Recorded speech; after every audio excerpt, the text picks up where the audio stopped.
So I've done a lot of Library of Ruina arrangements now, and I thought I'd do a behind the scenes on one of them. Special thanks to Carson Dell for suggesting the idea of a behind the scenes, because it gave me the thought to do something like this. So I'm just going to kind of walk through what the process of making a remix is like. So the remix that I wanted to pick is Malkuth Battle 3, mostly because it's kind of the most popular of all of my Library of Ruina remixes so far, and also the most popular thing on my Spotify too, so I thought it made sense to do one of this. And there's a lot of things that went into this, some that are kind of unexpected, some things that I was trying which are a bit different, and yeah, I thought let's dive into it a bit more detail to show you, especially if you're someone that makes music too, the sort of process that I went through for creating something like this, and how you might be able to do something similar too. Before I start, my name is Corey, also known as Everything Fantasy, and I make music for a living. So my starting point for a remix like this was kind of about thinking like, what do I want to achieve here? Because I know like a lot of people when they're making music tend to think almost hyper-technically in a sense. So like, what key signature do I want? What tempo do I want? And when they're remixing, you might be inclined to kind of want to think, okay, I need to make sure that the BPM is exactly the same as the original. I don't tend to do that. I tend to take a bit more of a flexible approach of just, my goal with this is to recreate the feeling of the original, but in my own way. The original is already amazing. I'm not trying to compete with the original. I'm just trying to do my own thing in a way that I think is authentic to Malkuth as a character, but also authentic to me as a composer of my own style too. So I wanted to present Malkuth as a cheery person, bubbly, somewhat kind of clumsy as well, all through music and all through this arrangement. I think the first thing that I did was start with the piano, because the piano took a lot of listening to the original to work out exactly what it was doing and do something similar. I ended up breaking the piano into two parts that sound like this.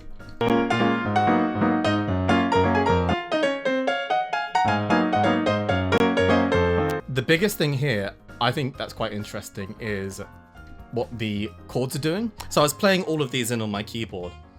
Usually I'd play like melody and harmony at the same time. I didn't on this occasion, just to kind of really hone in on exactly the notes I wanted to play for the rhythmic section. And I know that I wanted to treat them differently in terms of processing effects and everything. I wanted to do something a little bit different to let the melody cut through more, so I had to do them separately.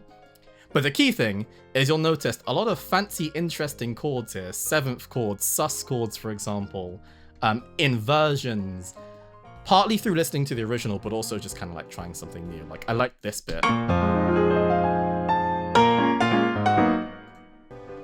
Just an idea that I had to kind of transition into the main section. The bass was played by me live, and it sounds like this.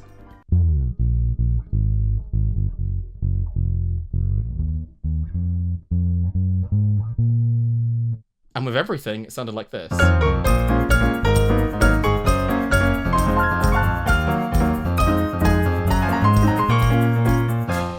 You might be wondering why I decided to play the bass as opposed to just like playing MIDI bass or something. If I get an instrument up, I could have equally done.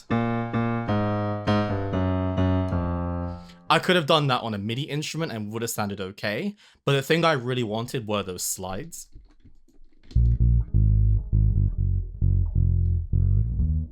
Like that, they do. Because I don't know, there's something about the kind of the clumsiness of Malkuth again that to me, it made sense to have some freedom when playing, which you don't always get in an obvious way when you're playing MIDI stuff. Like I could have put slides in, I could have programmed some slides in, but it wouldn't have felt as natural anymore. So I figured, yeah, for this kind of thing, I have to live play. I'm not like, I don't claim to be a bass player at all, but I thought even that made more sense than, you know, just kind of getting an instrument and playing the notes in via a keyboard. The other additions that aren't in the original are the strings, and the strings sound like this.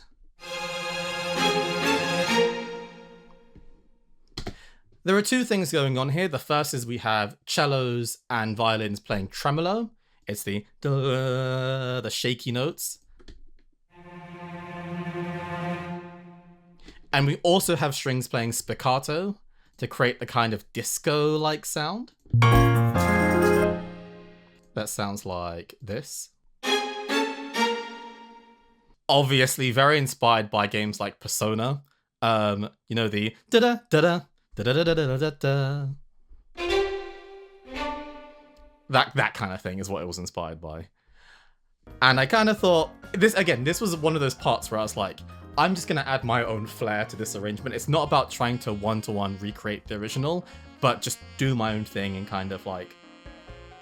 Again, for me, it's not about improving at all, because if I was trying to improve upon the original, I feel like I'd be here all day. It's like, if a piece is already in your eyes perfect, then there's not really much you can do when it comes to trying to like make it better as such. What I can do at least is just make it different, like just do my own thing, and that might work for some people, it might not work for some people, but at least I can say that I just added my own feel to a piece of music, and that feel kind of felt authentic to me as a person in a sense. Other things which I find quite interesting here are the tambourines. The tambourines and the shakers. Again, I could probably name about 20 different sample libraries that I have, which include shakers and tambourines. Probably more than that, actually. But it's kind of one of those things where, in the moment, I was like, oh, you know what? I just want to get a shaker out and just start playing it. I think I had this one.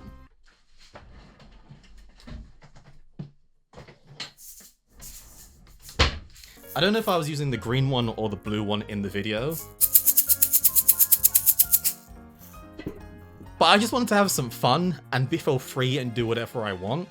It's that, again, the thing with MIDI composing is that you only do what your brain instinctively wants to do. So if I want to play a chord for it, like, if I want to play a shaker, for example, I'm going to load a shaker up to prove exactly what I'm getting at.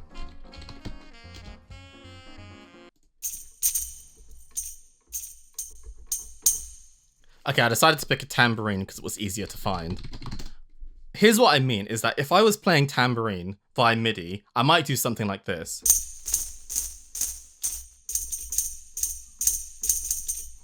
Just kind of play in like that, you know, think, okay, that sort of works. But when I was playing tambourine as a live instrument,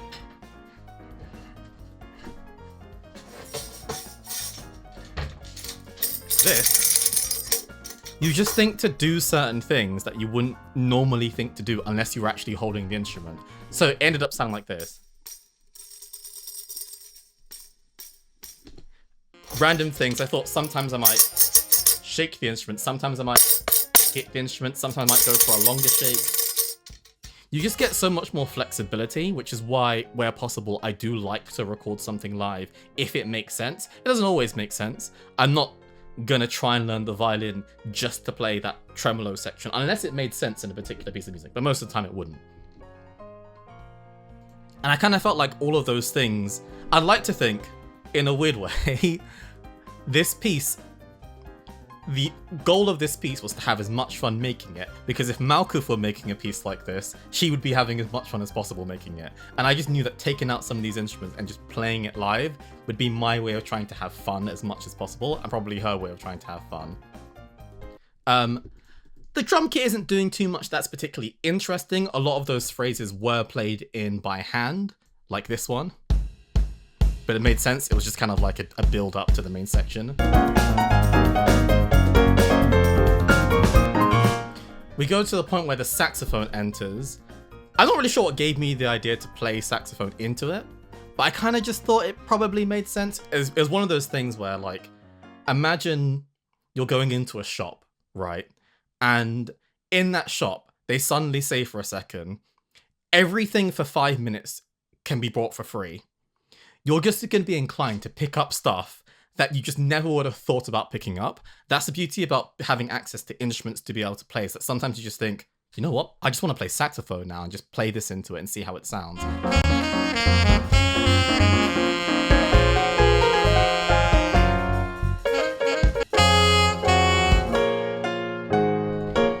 If you've been a fan of the channel for long, and thank you if you have, or even if you're new as well, you might have heard something very consistent in a lot of my arrangements.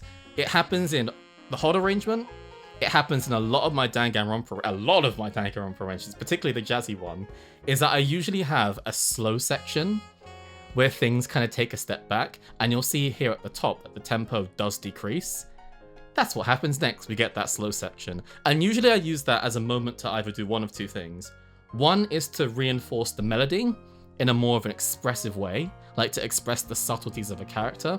The other way might be because I want to do some improvisation. This time it was number one. It was just to reinforce the melody again, but in a slower, more gentle way.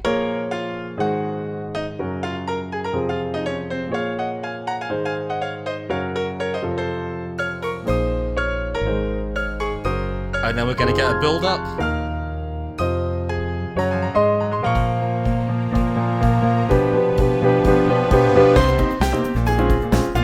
And then we have a key change. There's something, I know key changes in this way when you just kind of go up one semitone, so you go like, or something like that.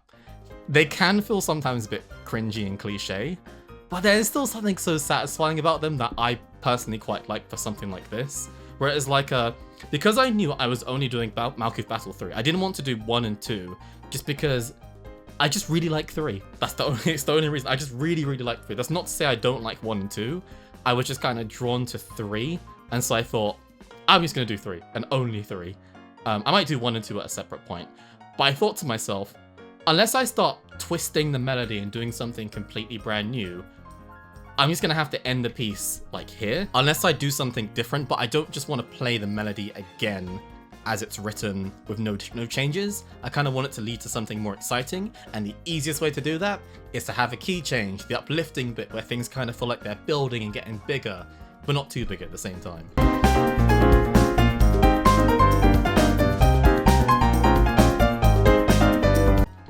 And that's the whole arrangement. It was so straightforward, and it took, I think in terms of the recording of this, it took maybe an hour or so to get all of this together, with the exception of like recording some camera footage, and obviously mixing is a different process altogether, and kind of like the audio editing side of things. But in terms of actually playing in the notes, it was very much like an instinct-based thing. And I'd encourage you, if you're a musician, or even kind of a lot of different types of creatives actually, is to not overthink too much. I know this is true because one day I checked, but there are hundreds of arrangements not on the channel, that I've worked on over the years that never came out and never saw the light of day. Only because I was overthinking it for so long that I just kind of gave up in the end. But the beauty of doing something like this, and trying to limit yourself to just instinct and doing things as quickly as possible, is that you stop overthinking everything. It just becomes a exercise of trying to have as much fun as possible. And when you're having fun, you're probably going to finish the piece of music realistically.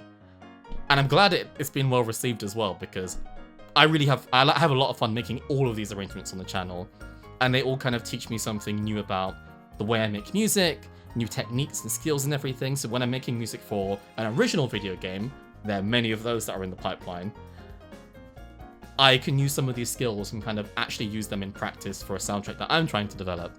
And studying pieces from like, whether it's Masafumi Takeda from Danganronpa, or Shinji Hosoe from Zero Escape, or Studio EIM or Millie from Project Moon Games, they all teach you something new about composition, about mixing, and the process of making an arrangement. Teaches you a lot about yourself as well.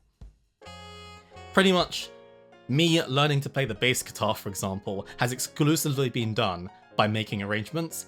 No lessons or anything like that, just like literally having fun and playing some of these arrangements. Same with guitar as well, and same to some extent on saxophone too. But if you're interested in knowing more about this sort of stuff, whether it's like the mixing process or any other tracks that I've worked on, definitely let me know in the comments below. But until next time, thanks for watching and take care.